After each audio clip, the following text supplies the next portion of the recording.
All right, Mr. Ahmed here for section 4.4. And goal for today is to use scatter lines and lines of best fit. So our essential question, I guess, is going to start off with what is a scatter plot?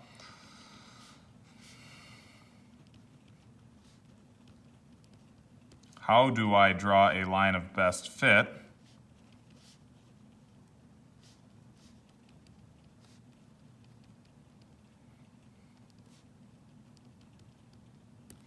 And how do I write the equation of the line of best fit?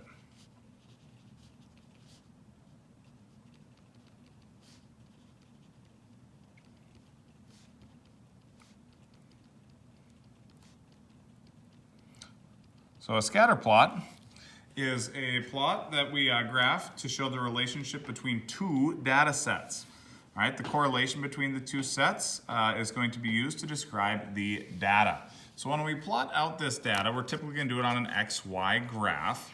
And if the graph goes uphill from left to right, we will call that a positive correlation. So here, all these points that were plotted out, they're going uphill from left to right, so that's positive. If it goes downhill from left to right, that is going to be a negative correlation.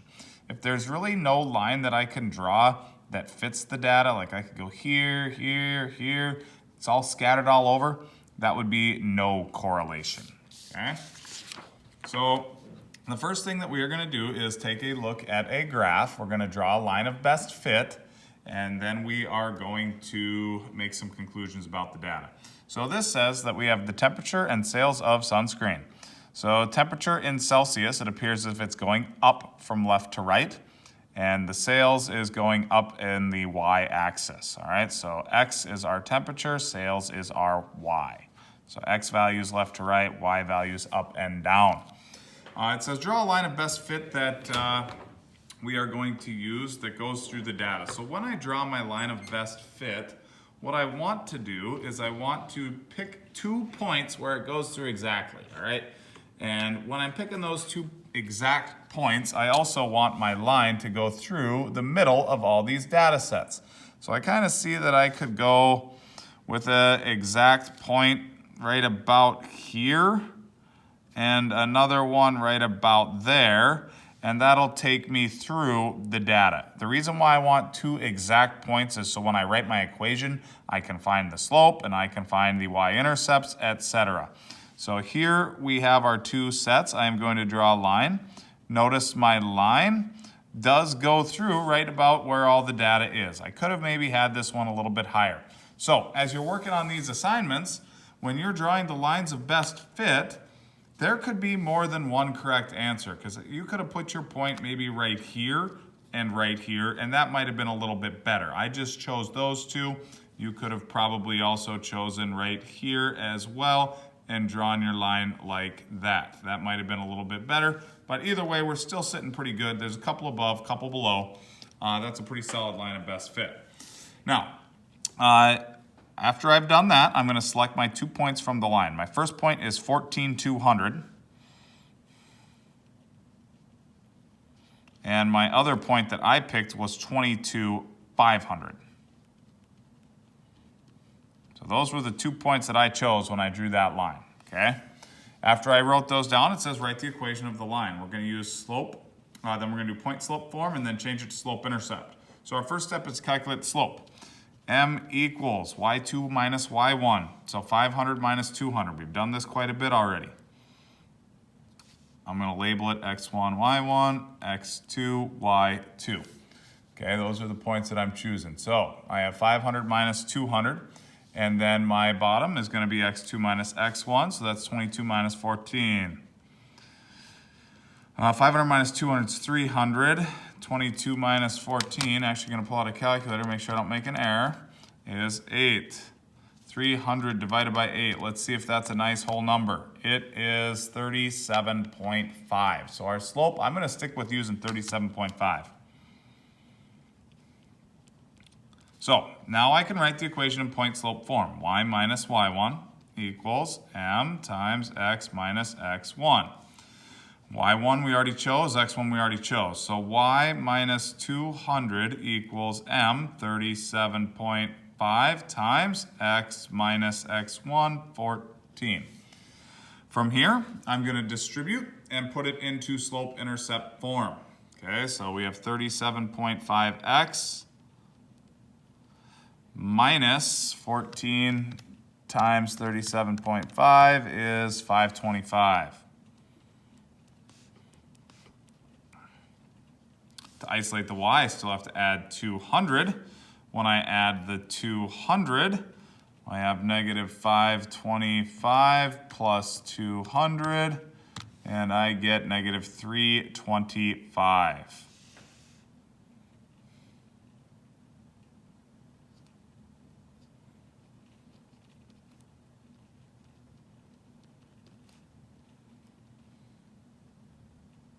So there is our graph. Okay, so what conclusions can I make about the data? So a couple things that I can kind of see going on with my data is as the temperature is increasing, the sales are increasing. And that would be the conclusion I would make. Sunscreen sales increase. Which I suppose that would kind of make sense. If it's warmer out, we're probably going to sell more sunscreen because it's probably sunny. Now it says, use your equation to predict the amount of sales of sunscreen if the temperature was 30 degrees Celsius. So we have to put 30 in for x. Y equals 37.5 times 30 minus 325, because that was our equation. Circling that here. So when I plugged it in, 37.5 times 30, 30 goes in for x. We're going to find y. So 37.5 times 30 is 1125 minus 325 is 800. So it's $800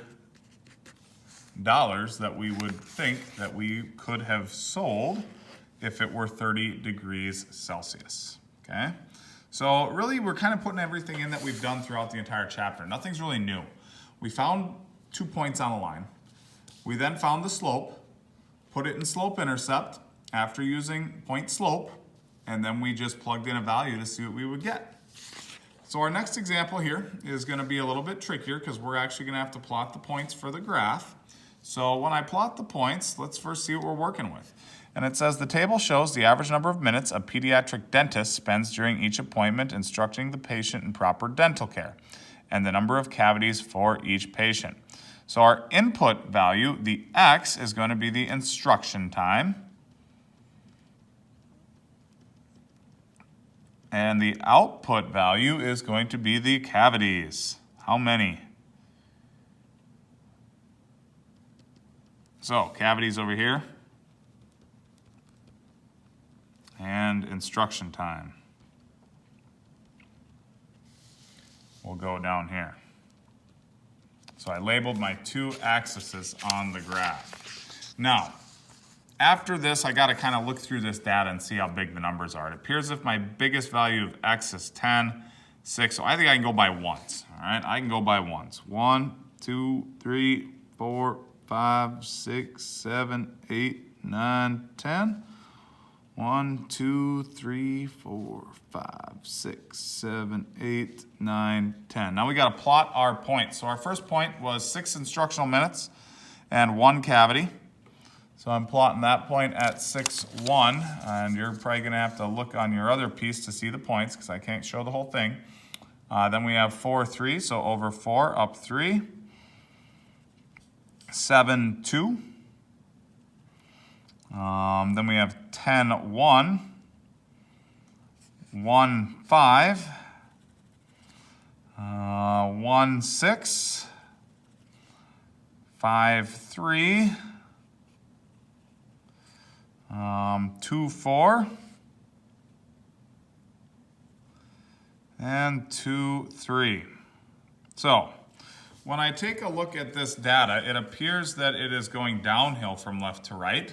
So that is going to be a negative correlation.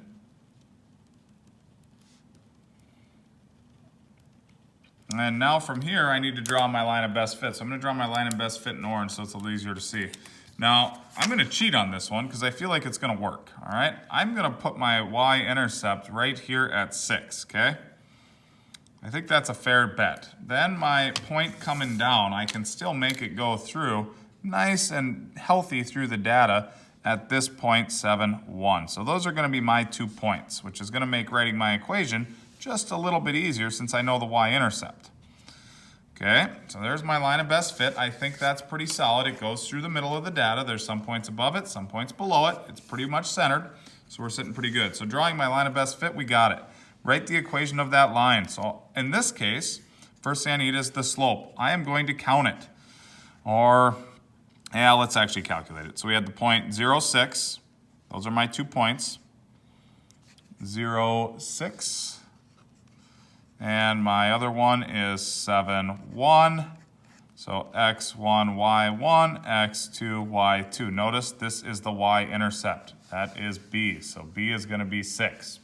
But we do have to calculate the slope. So y2 minus y1, 1 minus 6 over 7 minus 0.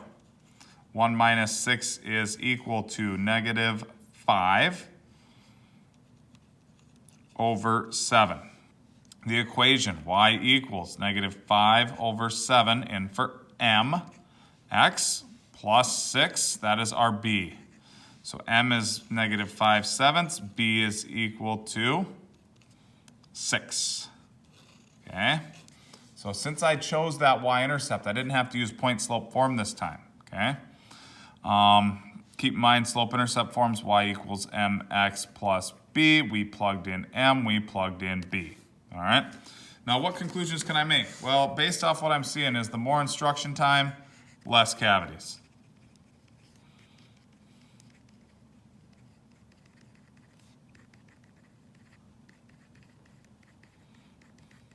Maybe that means they brush their teeth a little bit better. Now we're going to predict the number of cavities a patient would have if his dentist had given dental advice for 2.5 minutes. So x is equal to 2.5. We got to plug that into the equation. So y equals negative 5 over 7 times 2.5 plus 6. Using my calculator, negative 5 over 7 times 2.5 is a pretty nasty decimal, negative 1.78 plus 6. I got 4.2. So y equals 4.2 cavities. And that's just an approximation after you simplify it. And we'd probably say it's more like 4 than 4.2 because I can't have 0.2 cavities. All right. The last one is a try on your own. So answers will vary for this one. Okay, answers will vary. So go ahead and pick pause, pick your 2 points, draw your line of best fit, and then we are going to write the equation and make a prediction. All right, hopefully you had some success here on picking your 2 points. So I'm using my ruler here as I'm kind of picking my line. I think this looks pretty solid right about here. So I'm going to use this point here, and that point is 94,600. And my other point I'm going to use is right here at 8275. Those are going to be the 2 points that I use to make my line. So I picked one that was already in it. I think that's pretty solid. That looks pretty good. A couple points below, a couple points above the line. It's right through the middle. So there's my line of best fit coming through. All right. So a couple things here. Obviously, it's a positive correlation. As the temperature is going up, the number of visitors are going up to the beach. That makes sense. More people at the beach on a hot, sunny day. So first thing we got to do is calculate the slope when we use our 2 points. So here are my 2 points. I better rewrite them. 94,600 and 8275. x1, y1, x2, y2. First thing, calculate the slope. M equals y2 minus y1 on top, 75 minus 600. On the bottom, 82 minus 94. Got to calculate here. negative 525 over negative 12.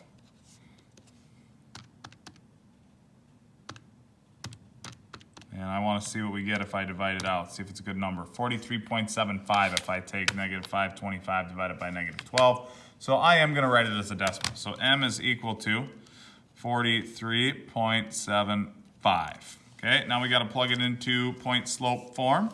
So y minus y1 is 600 equals m, 43.75, times x minus 94. Those were my points, x1, y1. Now we got to distribute to isolate the y, so 43.75x minus 43.75 times 94. Going to use a calculator for that. And I got 4,112.5. Okay, 4,112.5 equals y minus 600. Add the 600 to both sides to isolate. And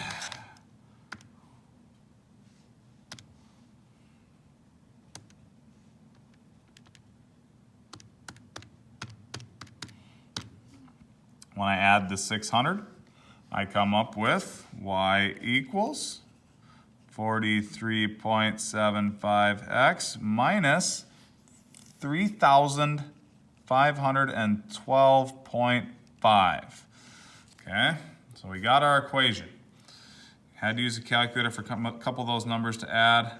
You will need one as well. So now we're going to predict the number of visitors on a day where it was 70 degrees Fahrenheit. So x is 70. Got to put 70 in. So y equals 43.75 times 70 minus 3512.5. So calculator again. 3,062.5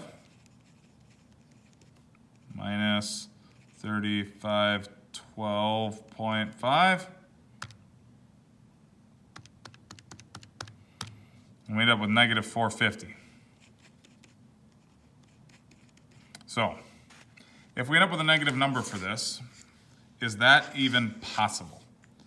I would say not necessarily possible. I can't have a negative number of people coming to the beach.